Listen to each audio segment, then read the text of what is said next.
yang telah kami pelajari selama perkuliahan, mulai dari pertemuan yang ke-9 hingga pertemuan yang ke-15. Nah, ada beberapa materi penting yang kami pelajari. Yang pertama ada penganggaran keuangan negara, pengeluaran pemerintah, siklus APBN dan APBD, akuntansi sektor publik, standar akuntansi sektor publik, hingga audit sektor publik. Benar sekali, saya dan teman Tela tidak hanya membahas mengenai teorinya saja, tetapi juga akan mengaitkannya dengan kasus nyata dan pemberitaan nyata yang pernah terjadi di Indonesia. Jadi, mari kita mulai. Oke, sekarang kita akan masuk pada pertemuan yang ke-9, yaitu penganggaran keuangan negara atau sektor publik. Oke teman-teman, jadi penganggaran sektor publik itu merupakan sebuah proses penyusunan rencana keuangan pemerintah untuk mencapai tujuan pembangunan. Nah, anggaran itu berfungsi sebagai alat perencanaan, pengendalian, koordinasi, komunikasi, dan juga evaluasi kinerja pemerintah. Dalam sektor publik terdapat sebuah konsep yang namanya konsep penganggaran berbasis kinerja. Itu artinya penganggaran berbasis orientasi pada hasil atau output yang ingin dicapai, bukan sekedar menghabiskan dana. Kita bisa melihat pada salah satu kasus nyata yang sering terjadi dan menjadi perhatian kita adalah sejumlah pembangunan proyek visi pemerintah yang menelan anggaran besar, tetapi manfaatnya itu belum optimal bagi masyarakat. Contohnya itu ada beberapa proyek infrastruktur daerah yang dibangun menggunakan dana APBD, namun kurang dimanfaatkan karena tidak sesuai dengan kebutuhan masyarakat. Dari contoh yang teman Matela sebutkan tadi, jika dianalisis menggunakan konsep penganggaran berbasis kinerja, maka permasalahannya itu terletak pada kurangnya keterkaitan antara anggaran dengan hasil yang ingin diterapkan. Pemerintah seharusnya memastikan bahwa setiap rupiah yang dibelanjakan menghasilkan manfaat bagi masyarakat. Jika output dan outcomes yang tercapai, maka efektivitas anggaran menjadi rendah. Oke, baik. Sekarang kita masuk pada pertemuan yang ke-10, yaitu kita akan membahas pengeluaran pemerintah. Teman-teman, jadi pengeluaran pemerintah itu adalah semua belanja yang dilakukan negara untuk menjalankan pelayanan publik, pembangunan, dan juga kesejahteraan masyarakat. Menarik sekali. Dapat kita lihat secara umum pengeluaran pemerintah itu terdiri atas belanja pegawai, belanja barang dan jasa, belanja modal, belanja bantuan sosial, serta transfer ke daerah. Nah, pada kasus nyatanya kita bisa melihat pada masa pandemi atau COVID-19, yang mana itu pemerintah Indonesia mengalokasikan anggaran program pemulihan ekonomi nasional atau PEN untuk kesehatan, perlindungan sosial, dan juga pemulihan ekonomi.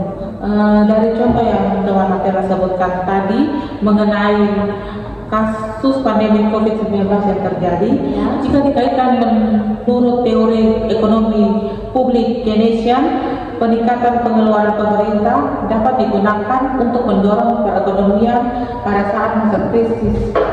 Program PEN yang menjadi contoh yang tadi teman sebutkan, itu bagaimana pengeluaran pemerintah digunakan sebagai instrumen stabilitas ekonomi untuk menjaga daya beli masyarakat dan mengurangi dampak resesi.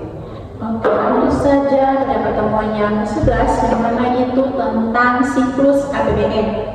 Jadi APBN atau anggaran pendapatan belanja negara itu memiliki beberapa tahap penting, yaitu ada perencanaan, penyusunan, pembahasan, penetapan, pelaksanaan, pengawasan, dan juga pertanggungjawaban.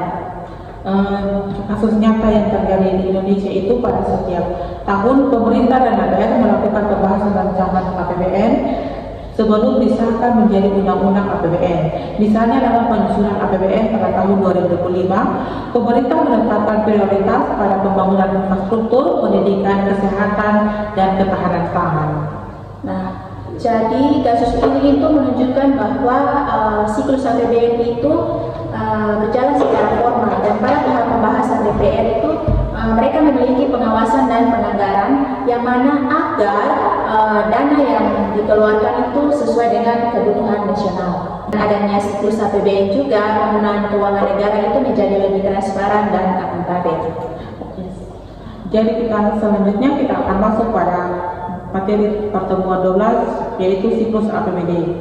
Jika ini APBN tadi kita menyebutkan bahwa pada tingkat nasional, maka APBD itu berlaku pada tingkat daerah. Tahapan APBD itu meliputi penyusunan RKPD, penyusunan KUA PPAS, penyusunan rancangan APBD, pembahasan bersama DPRD, penetapan Perda APBD, pelaksanaan serta pelaporan dan evaluasi. Untuk kasus nyatanya kita bisa dapat melihat bahwa pemerintah daerah itu sering menghadapi keterlambatan dalam penetapan APBD yang mana itu berdampak pada tertundanya program-program yang telah dilaksanakan namun tidak dijalankan. Nah, beberapa di daerah di Indonesia itu pernah mengalami keterlambatan APBD akibat perbedaan pandangan antara pemerintah daerah dan juga DPRD.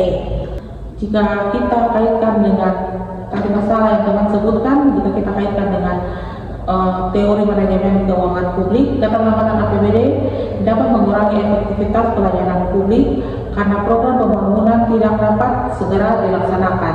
Itu artinya kualitas koordinasi antara eksekutif dan legislatif daerah sangat menentukan keberhasilan siklus APBD. Sekarang kita akan masuk pada pertemuan yang ke-13 yang mana kita akan membahas tentang akuntansi keuangan sektor publik. Teman-teman, akuntansi keuangan sektor publik itu merupakan pencatatan, pengukuran, pelaporan, dan juga pertanggungjawaban transaksi keuangan pemerintah. Tujuannya adalah untuk menciptakan transparansi dan akuntabilitas pengelolaan keuangan negara. Kasusnya kayak yang terjadi di Indonesia, pemerintah pusat dan daerah wajib menyusun laporan keuangan setiap tahun, kemudian akan diperiksa oleh Badan Pemeriksaan Keuangan atau BPK. Laporan tersebut meliputi neraca, laporan realisasi anggaran, laporan operasional, laporan arus kas, dan catatan ke atas laporan keuangan atau CALK. Nah, melalui konsep akuntansi sektor publik, laporan keuangan itu menjadi alat pertanggungjawaban kepada masyarakat.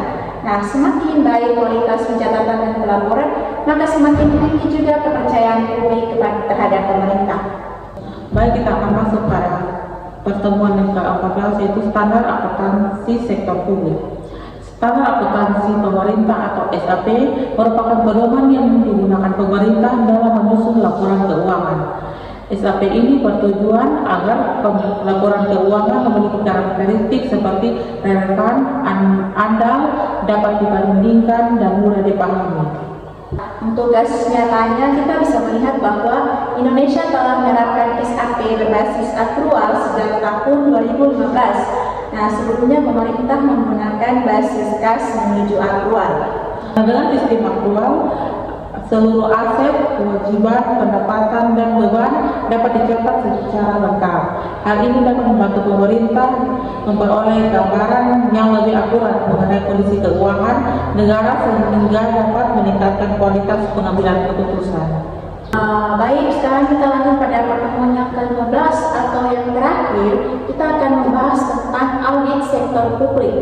Teman-teman, jadi audit sektor publik adalah proses pemeriksaan atas pengelolaan dan juga pertanggungjawaban keuangan negara yang dilakukan secara independen. Di Indonesia, lembaga yang memiliki kewenangan utama itu adalah Badan Pemeriksa Keuangan. Jadi setiap tahun di sini BPK itu menentukan berbagai temuan terkait pengelolaan keuangan daerah. Ya, tepat sekali. Temuan-temuan di sini itu seperti kelebihan pembayaran proyek, ketidaksesuaian administrasi, pengelolaan aset yang belum tertib, serta belanja yang tidak sesuai dengan ketentuan. Nah, kalau kita analisis menggunakan teori akuntabilitas publik, audit itu berfungsi untuk memastikan bahwa penggunaan uang rakyat itu dilakukan secara efektif, efisien, dan juga sesuai dengan aturan. Yang mana temuan audit ini juga menjadi dasar perbaikan tata kelola pemerintahan agar lebih transparan dan bebas dari penyimpangan. Oke teman-teman, sebelum kami menutup podcast kami pada saat ini, saya mengajak kita semua untuk mendengarkan beberapa refleksi akhir semester yang dapat kami sampaikan untuk mata kuliah Administrasi Keuangan Negara selama 1 semester. Ya, baik. Jadi yang saya rasakan selama perkuliahan keuangan administrasi keuangan negara selama Satu semester ini saya menyadari bahwa pengelolaan keuangan bukan hanya tentang angka dan laporan serta berkas yang banyak itu, tetapi juga tentang bagaimana pemerintah mempertanggungjawabkan amanah kepada masyarakat. Nah, saya juga belajar bahwa setiap tahapan mulai dari perencanaan anggaran, pelaksanaan belanja, pencatatan akuntansi hingga audit itu memiliki peran penting dalam menciptakan tata pengelolaan pemerintah yang sangat baik. Kesan kami selama mengikuti perkuliahan ini adalah materi yang dipelajari sangat relevan dengan kondisi nyata yang terjadi di Indonesia. Banyak kasus yang sebelumnya hanya saya lihat di berita, ternyata dapat dianalisis menggunakan konsep dan teori administrasi keuangan negara. Nah, pesan saya, semoga ilmu yang diperoleh selama perkuliahan itu tidak hanya menjadi pengetahuan akademik, tetapi juga dapat digunakan untuk mendukung terciptanya pemerintahan yang transparan, akuntabel, dan berorientasi pada pelayanan publik. Perasaan kami selama mengikuti kuliah ini adalah tertantang sekaligus termotivasi karena memahami bahwa pengelolaan keuangan sangat menentukan keberhasilan pembangunan dan kesejahteraan masyarakat. Kami juga di sini mendapat pengalaman seperti pada saat mengerjakan tugas penelitian di instansi pemerintah seperti ada yang di DPRD Kota Kupang dan juga ada yang di BKAD Kota Kupang serta ada beberapa instansi lainnya. Itu sangat tertantang dan mendapat pengalaman baru. Nah, akhir kata saya ingin mengucapkan terima kasih kepada dosen dan seluruh teman-teman yang telah bersama-sama belajar selama 1 semester ini, dan semoga ilmu yang diperoleh dapat menjadi bekal dan bermanfaat bagi kita semua di masa depan. Terima kasih telah mendengarkan podcast kami. Sampai jumpa di kesempatan berikutnya. Bye. I just had to let you know you're